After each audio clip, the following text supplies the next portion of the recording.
All right, let's jump right into this explainer and unpack the really fascinating world of natural supplements for lymphedema. Drawing directly from our source text today, we're going to explore a highly structured botanical toolkit that's specifically designed to address fluid stagnation in the body. It's a pretty bold question, right? Can natural supplements actually manage lymphedema? If you've been relying solely on things like compression garments or conventional therapies for a while now, you might be wondering if these holistic, plant-based remedies truly do the trick. Well, today, we're setting the stage to uncover exactly that. We'll be looking at the specific mechanisms these botanicals use to support the body according to the source material. So our guide for this explainer is the book Flowing Freely. And the author presents a very specific, compelling argument here. They argue that the lymphatic system fundamentally needs gentle, continuous support, rather than the forceful interventions that are often pushed by conventional medicine. The text suggests that while the medical establishment focuses super heavily on symptom management, sometimes leaning on pharmaceuticals that the author argues can actually stress the kidneys out, true restoration really comes from working with the body's innate intelligence using natural tools. Here is our roadmap for today's explainer. 1. The blocked lymphatic river. 2. Enzymes break down fibrosis. 3. Herbal cleansers and diuretics. 4. Adaptogens and essential oils. And 5. Safe dosing and supplement cycling. Section 1. The blocked lymphatic river. Understanding the stagnation. To fix a system, we obviously first have to understand how it breaks down. The book offers this fantastic visual. The lymphatic system is like a slow-moving river inside you.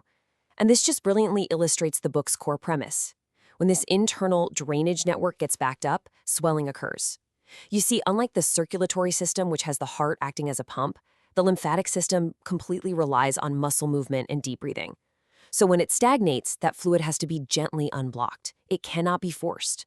To understand exactly what those physical blockages look like, before we introduce the tools to fix them, we need to talk about fibrin. The source defines fibrin as the body's emergency patch kit. Basically, it's a protein that forms a sticky web to stop bleeding when you're injured. But in the case of lymphedema, fibrin can actually build up inappropriately. It creates this tough mesh that traps fluid and hardens into fibrosis. This is exactly what makes swollen areas feel so tight and heavy. So, with that image of a blocked, debris-filled river in your mind, how do we clear it? Well, it's time to introduce the first category of natural supplements designed to dissolve that exact buildup. Section 2. Enzymes break down fibrosis, the molecular scissors. What's really interesting here is how the author describes certain plant compounds acting like microscopic cleanup crews. We're talking about systemic proteolytic enzyme therapy. The text highlights two powerful allies that essentially work as a tag team, bromelain and quercetin. Bromelain is an enzyme from pineapple stems, and it acts as molecular scissors that literally snip apart and dissolve those sticky, tangled strands of fibrin we just talked about. It clears the physical blockage. Quercetin, on the other hand, is a bioflavonoid found in apples and onions, and the source claims it works by calming inflammatory mast cells. It effectively stops the runaway chemical signals that trigger further swelling. So together, they form a totally unified approach. Bromelain clears the physical structure of the swelling, while quercetin shuts down the inflammatory fire driving it. Section 3. Herbal cleansers and diuretics, flushing the system. Okay, now that the enzymes are breaking down the blockages, let's see how we can flush the lymphatic system using some gentle herbal allies. The text details 3 specific herbal cleansers you definitely should know. First up is cleavers, which the author describes as nature's gentle broom. It specifically targets the lymphatic system to get that stagnant fluid physically moving. Next is red clover. This is a vibrant blossom that acts as a really powerful blood purifier and alterative, helping the body eliminate waste. And finally, we have milk thistle. Now, while traditionally known as a liver support herb, the book points out a crucial connection.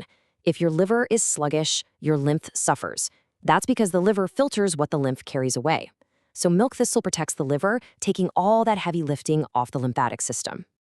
Alongside cleansers, the author suggests gentle herbal diuretics. And listen, unlike harsh prescription water pills that the source argues can deplete your minerals and irritate the kidneys, these herbs work in total harmony with the body. Dandelion leaf encourages the release of excess fluid, but it actually replaces the lost potassium at the same time. Horsetail is fascinating too. It contains high levels of silica, which the book states strengthens connective tissues and capillary walls, preventing fluid from leaking out into tissues in the first place. and uva ursi provides a mild diuretic action combined with antimicrobial properties, basically protecting those stagnant fluid pockets from infection. All right, so we've covered the internal cleanup crew, the enzymes and the cleansers. But lymphatic health isn't just an inside job. It absolutely requires managing our external environment and our stress levels too. Section 4. Adaptogens and essential oils, calming the fire. This is vital because, as the text notes, emotional and physical stress directly impact your lymph flow. The book defines adaptogens as a gentle coach for your body. When you're under chronic stress, your body pumps out cortisol, right? Well, that cortisol causes your lymph vessels to constrict and fluid to pool. Adaptogens step in to actively lower that cortisol. This allows the lymphatic system to shift its energy completely away from fighting stress and get back to its primary job of draining and filtering. The text recommends a trio of adaptogens to lift energy and modulate inflammation. Ashwagandha brings balance and calms the mind. Rhodiola increases your resilience to physical fatigue, which is so common with chronic swelling, and it boosts cellular energy without giving you the jitters of caffeine. And licorice root acts as an immunomodulator, essentially soothing the internal environment so the lymphatic system doesn't have to constantly work in a state of high alert. This calming approach also extends to manual topical applications. For manual lymphatic massage, the author outlines a trio of essential oils. Grapefruit oil is highlighted for its diuretic properties. It contains compounds that actually support liver detox when massaged into the skin. Cypress oil acts as an astringent, so massaging it upward toward the heart helps shrink swollen tissues and reduce that heavy, dragging feeling. Finally, lemon oil is a detoxifier that tightens tissues and reduces puffiness. Put them together mixed in a carrier oil, and they provide this incredibly powerful, drug-free external support system. We have unpacked a massive amount of herbal information today. But having the right botanical tools is only half the battle. Knowing the rules of how to use them is what brings real success. Section 5. Safe dosing and supplement cycling. The rules of the toolkit. The book heavily emphasizes that your body is a living ecosystem, not a factory. This right here is the absolute golden rule from the text. Start low and go slow. It emphasizes the importance of not overburdening an already stressed lymphatic ecosystem. If you just flood your system with high doses of powerful herbs, you risk triggering a heavy detox reaction, things like extreme fatigue or headaches, and that can actually stall your lymphatic drainage. So the source advises starting with half the suggested dose and just listening really closely to your body's response. The text also advises that you have to walk through a specific protocol of cycling. Traditional herbalists recommend this to prevent your body from building a tolerance and honestly just to give your organs a much-needed rest. For example, you might take a lymphatic tonic like cleavers or red clover for 3 weeks, and then you completely rest for 1 week. This rhythm mimics nature and keeps the body super responsive to the botanicals.